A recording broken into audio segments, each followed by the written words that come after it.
قرآن کا چیلنج برقرار رہا اور آج تک باقی ہے. آج کے اس ڈیجیٹل لائف میں بھی کوئی قرآن کا یہ مثل لا نہیں لا سکا. وہ کتاب تمہارے پاس ہے میرے عزیزو. اللہ رب العزت نے اس کتاب کے اندر کتنے علوم کا سمندر رکھا ہے، کبھی آپ نے سوچا ہے؟ یہ وہ لوگ تھے جو عرب لا نہیں سکے، لیکن جو سمجھ بوجھ رکھتے تھے انہوں نے قرآن کا مطالعہ شروع کیا اور اس میں سے جواہر نکالے، موتیاں نکالی. اب مختصر میں ذکر کرتا چلا جاؤں گا. سارے علوم قرآن میں ہیں. میں اس کو کالج کے جو اسٹوڈنٹس ہیں یا جو پروفیسرز ہیں یا جو لیکچرر ہیں یا جو ڈاکٹرز ہیں، انجینئر ہیں، جو بھی ہیں، وہ آج میری اس تقریر کے مخاطب ہیں. سنو، قرآن پاک میں وہ علوم جس کی ایجاد آج کے زمانے میں کہی جاتی ہو، میں 14 صدیوں پہلے کی ان آیات میں تمہیں واضح بتا سکتا ہوں کہ کون کون سے علوم قرآن میں آئے ہیں. آپ نے شاید پہلے دن ہی سنا ہوگا ایسٹرونومی. یہ وہ علم ہے جو علم الفلکیات جس کو کہتے ہیں، آسمان کائنات کا علم. آسمانوں میں کیا ہے، گیلیکسی میں کیا ہے اور کیسے دنیا وجود میں آئی، اس علم کے جاننے والے ایسٹرونومی کہلائے جاتے ہیں. ایسٹرونومی کے بیسک فارمولے قرآن پاک میں ہے. جانتے ہیں آپ ایسٹرونومی کی سب سے بڑی تحقیق کیا ہے؟ ان سائنسدانوں کی سب سے بڑی تحقیق یہ ہے کہ ایک شخص ہے انگریزوں کا، جس کو یہ کہا گیا اسٹیفن ہاکنگ. یہ 1925 کی بات ہے جس نے سب سے پہلے یہ کہا کہ کائنات پھیل رہی ہے. 1925 میں 1925 میں سب سے پہلے اس نے یہ کہا، میں دیکھ رہا ہوں گیلیکسی میں سٹارز دور دور ہو رہے ہیں اور پھیل رہی ہے یہ کائنات. اس نے وسعت کائنات کا نظریہ سب سے پہلے دیا. اور قرآن کہتا ہے وَالسَّمَاءَ بَنَيْنَاهَا بِأَيْدٍ وَإِنَّا لَمُوسِعُونَ. آسمان کو ہم نے اپنے دست قدرت سے بنایا ہے اور اس کو ہم قیامت تک پھیلاتے رہیں گے. قرآن کہہ رہا ہے اس کو ہم پھیلاتے رہیں گے. اور یہ ہے ایسٹرونومی کے لیے یہ جو جس کا نام میں نے لیا ہے اسٹیفن ہاکنگ. اس نے کہا یہ 20ویں صدی کی سب سے بڑی تحقیق ہے. مجھے معلوم نہیں 14ویں صدی میں 14 صدی پہلے ہی یہ تحقیق اللہ کے کلام میں آ چکی. عزیزان گرامی، اور یہ آپ کو بگ بینگ کا جو میں نے بتایا تھا فرسٹ ڈے، آپ نے سنا ہوگا. اس زمانے میں نہیں بلکہ یہ بگ بینگ کا جو وہ لایا ہے جس نے ایسٹرونومی میں، جو سب سے پہلے سائنسدان نے کہا کہ پہلے یہ زمین آسمان سب چیزیں ایک ہی تھی، ایک بڑا دھماکہ ہوا، اس سے پوری کائنات پھیلی. ان کا اب جا کر کے یہ نظریہ ہوا کہ ایک بڑا دھماکہ ہوا، اس کے بعد سب چیزیں الگ ہو گئیں. چاند الگ ہوا، تارے الگ ہوئے اور سورج الگ ہوا، زمین الگ، آسمان الگ. اس تھیوری کو قرآن نے خود بیان کیا ہے. اولم یر الذین کفروا ان السماوات والارض کانتا رتقا ففتقناہما. اللہ فرماتا ہے اے محبوب کیا نہیں دیکھتے وہ کافر اب بھی انکار کر رہے ہیں، زمین اور آسمان ملے ہوئے تھے، ہم نے ان کو پھاڑ کر کے الگ کیا. فتقناہما، فتق کہتے ہیں ایسا زور کا دھماکہ ہونا اور جھٹکا دینا جس سے ساری چیزیں بکھر جائیں. اور قرآن نے اس بگ بینگ کا ذکر کیا ہے. یہ اور بات ہے کہ اس کی تحقیقات اور ہوتی رہیں گی. ایسٹرولوجی جس میں علم نجوم ہے، اس کے متعلق بھی میں نے بتایا تھا کہ ستاروں کے متعلق بلیک ہول کا تذکرہ سورہ واقعہ میں موجود ہے. اللہ فرماتا ہے لا اقسم بمواقع النجوم، قسم ہے ان جگہوں کی جہاں جا کر کے ستارے فنا ہو جاتے ہیں، اس کو آج سائنسدان بلیک ہول کہتے ہیں. یہ ایسٹرولوجی ہے. اور بوٹانی جانتے ہوں گے آپ، علم نباتات، پودوں کا علم، یہ ایک پورا باضابطہ ایگریکلچر. اس پر تو یونیورسٹیاں قائم ہیں جس میں پودوں کی نشو و نما کے متعلق تحقیقات ہوتی ہیں. اور قرآن اس کی تمام تفصیلات بتا رہا ہے. وَمِن كُلِّ الثَّمَرَاتِ جَعَلَ فِيهَا زَوْجَيْنِ اثْنَيْنِ. اللہ فرماتا ہے ہر پھل میں ہم نے میل اور فیمیل رکھا ہے. آج کے سائنس کہہ رہا ہے ہر درخت میں میل اور فیمیل ہوتے ہیں. یہ قرآن کے وہ علوم ہیں. بوٹانی اس علم کو کہتے ہیں نا.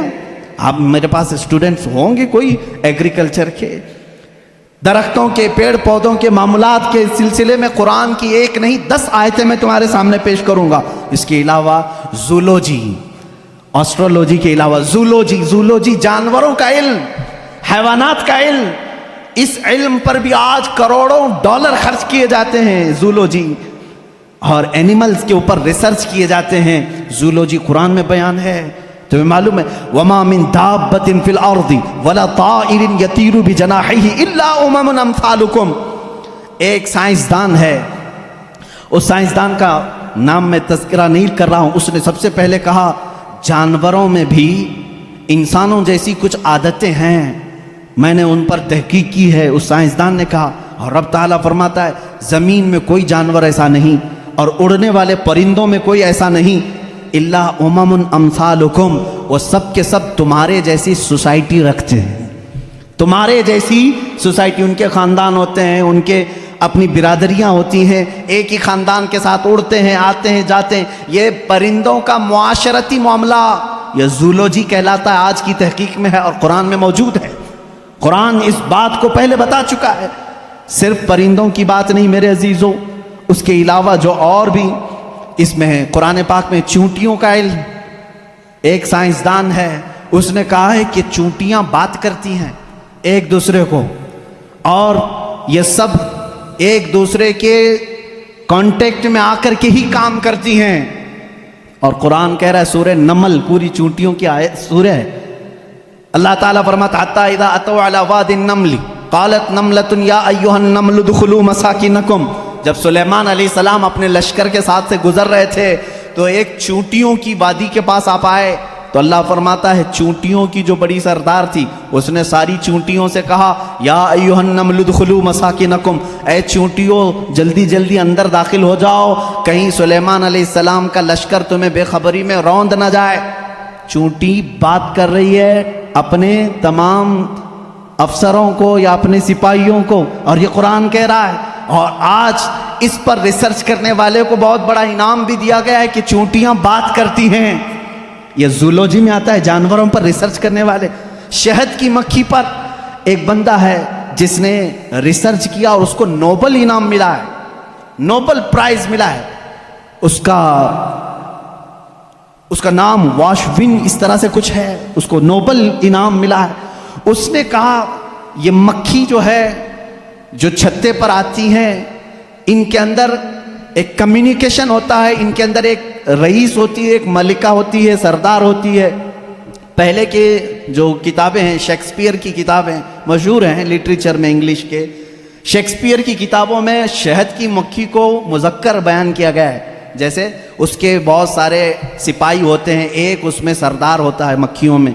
لیکن یہ 1975 میں 1975 میں ایک سائنسدان نے تحقیق کر کے بتایا شہد کی مکھیاں کمیونیکیشن کرتی ہیں, ایک دوسرے سے رابطہ کرتی ہیں, اور ان کو ایک ملکہ ہوتی ہے اور وہ آرڈر دیتی ہے اور اس کے آرڈر کے اعتبار سے سب جاتی ہیں.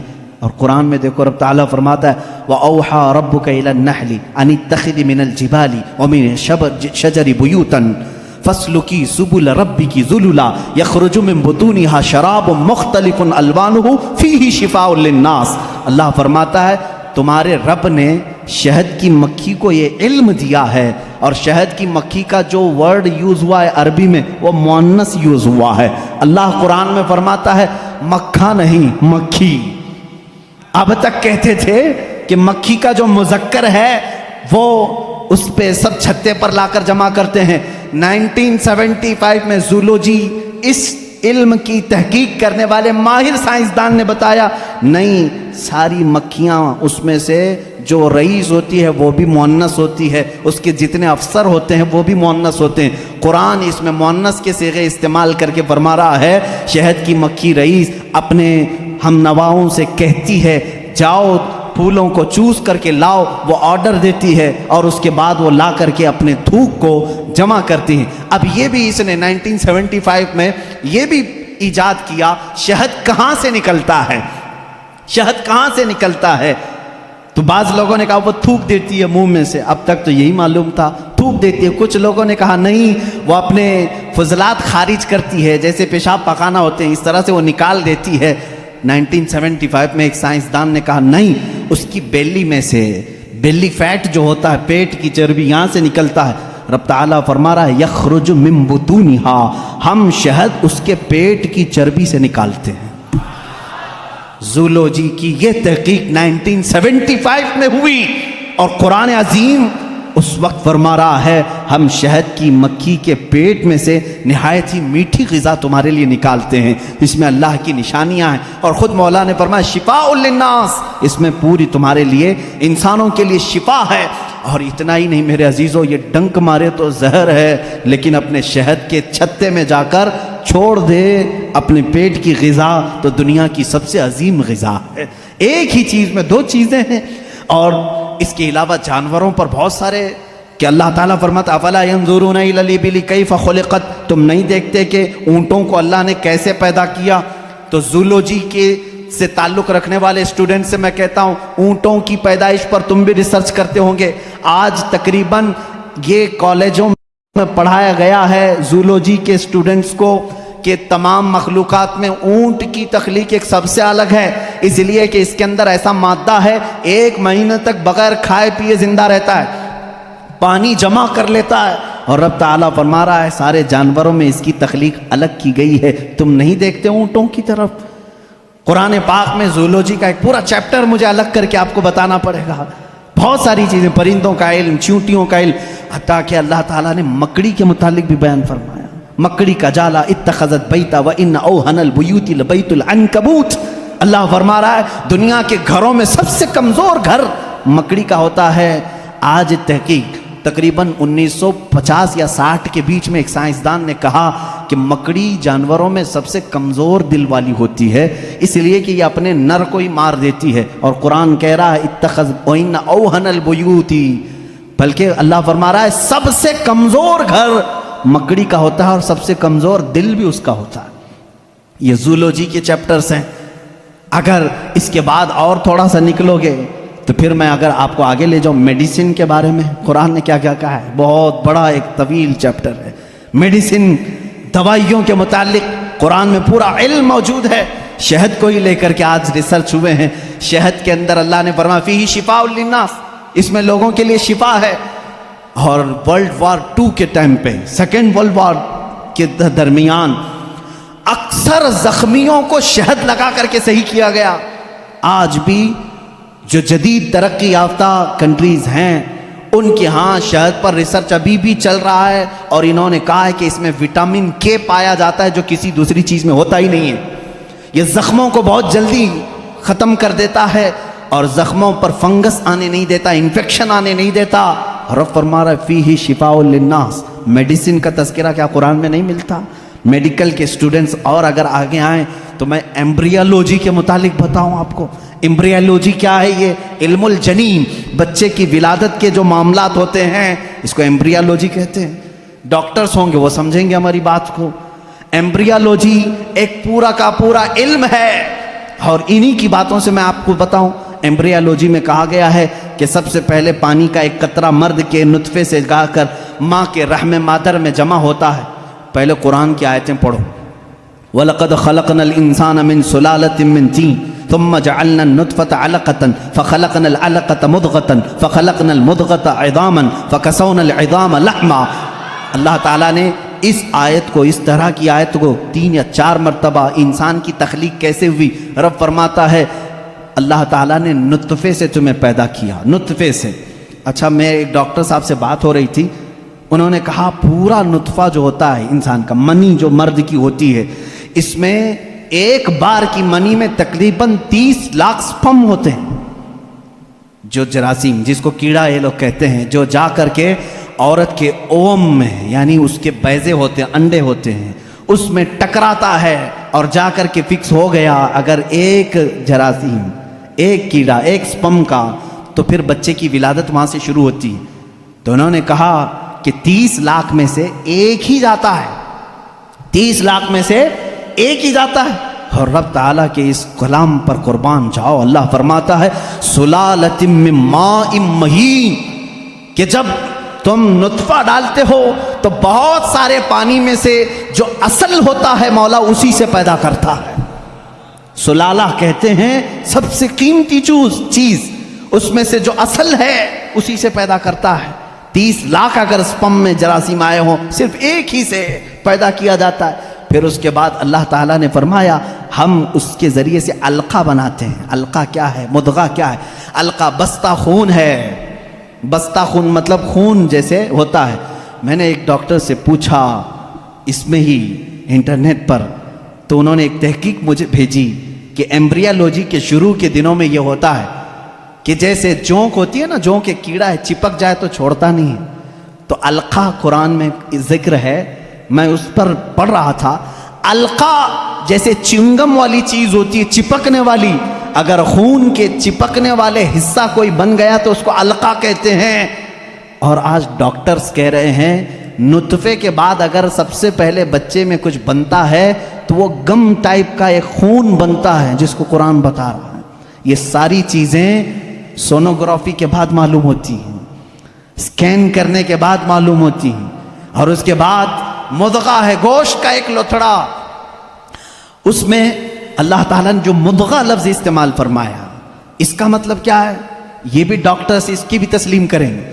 ایک بہت بڑا سائنسدان ہے, اس سے پوچھا گیا تھرڈ سٹیج ایمبریالوجی سٹیجز میں سے تھرڈ سٹیج کیا ہے, تو اس نے ایک لمبا سا آٹا یا کچھ چنگم لیا, اس کو دانتوں میں رکھا, چبا کر کے دکھایا, ایک لمبا کیڑا اور اس پر دانتوں کے نشان, دانتوں کے نشان. ڈاکٹرز جب اسکیننگ کریں گے تو ان کو یہ پتا چلے گا کہ پہلے ماں کے پیٹ میں ایک لمبی چیز بنی جس پر دانتوں کے نشان جیسے. قرآن نے مضغہ کہا. مضغہ کیا چیز ہے؟ جب عربی میں اس کا ترجمہ دیکھا گیا تو ایسی چیز جو لمبی ہڈی ہو اور اس میں جگہ جگہ سے کاٹا گیا ہو, مضغہ اس کو کہتے ہیں. اور ڈاکٹرز کل 100% اتفاق کرتے ہیں کہ تھرڈ سٹیج میں جب یہ بچے کی ولادت آتی ہے تو اس کی صرف ریڑھ کی ہڈی بنی ہوتی ہے جو پیٹھ پر ہے, جس میں جگہ جگہ گانٹھ ہے, ایسا لگتا ہے جیسے کسی نے کسی چیز کو چبایا. یہ قرآن میں ایمبریالوجی کا فلسفہ موجود ہے. اگر یہ سٹیجز میں بتاؤں 9 مہینے تک بولنا پڑے گا نا, بچے کی ولادت 9 مہینے بعد ہوتی ہے. ایمبریالوجی کے بہت ساری چیزیں ہیں. اور اللہ, میں آپ کو یہ بتاؤں سب سے پہلے چیز کیا بنتی ہے انسان کی, یہ بھی تحقیقات سائنس کر چکا ہے. سب سے پہلے بچے کے نطفے کے بعد القا, مضغہ, اور اس کے بعد اس پر چمڑی آتی ہے یا جو بھی 27 ویکس, اگر 24 ویکس ہوتے ہیں اگر پریگننسی کے, تو سب سے پہلے وہ جنین میں سننے کی چیز آتی ہے. کیا؟ سننے کی چیز. اس کے بعد اس کے اندر محسوس کرنے کی, دیکھنے والی چیز آ جاتی ہے 27 ویکس کے بعد. پھر اس کے بعد اس کی ہارٹ بیٹ بھی شروع ہوتی ہے. اب قرآن کی آیت پڑھو, اللہ فرماتا ہے وَجَعَلَ لَكُمُ السَّمْعَ وَالْأَبْصَارَ وَالْأَفْئِدَةَ قَلِيلًا مَا تَشْكُرُونَ. ہم نے تمہارے ماں کے پیٹ میں سب سے پہلے سننے کی طاقت دی, دیکھنے کی طاقت دی, پھر دھڑکنے والا دل عطا کی. اللہ اللہ, یہ ترتیب کہاں سے آئی؟ یہ اس زمانے میں قرآن نازل ہوا جہاں کوئی خوردبین نہیں تھی, کوئی مائکروسکوپ نہیں تھا, کوئی ٹیلیسکوپ نہیں تھا, کوئی سونوگرافی نہیں تھی, کوئی اسکیننگ سینٹر نہیں تھا. جب قرآن یہ بتا رہا ہے وہ لوگ اس وقت ماؤں کے پیٹ میں کیسی بات جان سکتے تھے؟ ایک بہت بڑا سائنسدان ہے, اس کے سامنے ایمبریالوجی کے تذکرے کیے گئے اور قرآن کی آیتیں بتائی گئی, تو کہتا ہے شاید محمد صلی اللہ علیہ وسلم کے پاس کوئی ایسی بڑی مشین تھی جس کو وہ دیکھ کر کے سب بتائیں. ان سے کہا گیا میاں یہ 1400 سال پہلے کی ہے, تو وہ خود ہنسنے لگا. ہاں یہ تو ٹیلیسکوپ جو دیکھنے والی خوردبین ہے, مائکروسکوپ, یہ تو 16ویں صدی میں ایجاد ہوئی ہے, اور اس وقت جب ایجاد ہوئی تو بڑی بڑی چیزیں ہی خالی دیکھ سکتی تھی, چھوٹی چیزوں کو دیکھا بھی نہیں جاتا. پھر اس نے اٹھ کر کے یہ کہا پھر تو یا تو اوپر والی کوئی طاقت ان کے ساتھ ہوگی. یہ باتیں اگر وہ اس زمانے میں بتائے ہیں تو پھر کوئی اور طاقت ہوگی. یہ قرآن کے علوم ہے میرے عزیزو, پڑھو اس قرآن کو, کیا نہیں ہے اس کے اندر. اب میں اگر ایمبریالوجی ہو گئی بات, اس کے علاوہ اور ہائیڈرولوجی, زمین کے معاملات, پانی کے تبخیر کا سب سے پہلا مادہ قرآن نے بتایا. یہ واٹر سائیکل کے جو تھیوری ہے سب سے پہلے جانتے ہیں آپ کو کس نے پیش کی ہے؟ ایک سائنسدان ہے جس نے یہ بات پیش کی, برنارڈ پیلیسی نام کا ایک سائنسدان ہے.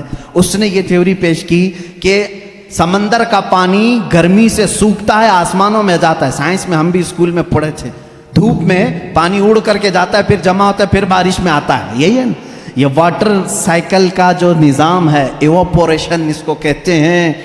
یہ سب سے پہلے جو سائنسدان نے برنارڈ پیلیسی نام کا اس نے دیا, اور وہ بھی 1580 میں, 16ویں صدی میں. اب آؤ قرآن کیا کہتا ہے. قرآن کہتا ہے وَالسَّمَاءِ ذَاتِ الرَّجْعِ وَالْأَرْضِ ذَاتِ الصَّدْعِ, وہ آسمان جو ہر چیز کو واپس پھر سے کھینچ لیتا ہے.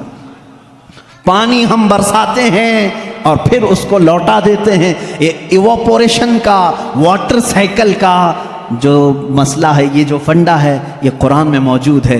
مجھے بتاؤ اے سائنس کے اسٹوڈنٹس، کیا قرآن ہائیڈرولوجی کی بات نہیں کر رہا ہے؟ کیا قرآن ایمبریولوجی کی بات نہیں کر رہا ہے؟ کیا قرآن آسٹرونومی کی بات نہیں کر رہا ہے؟ کیا قرآن آسٹرولوجی کی بات نہیں کر رہا ہے؟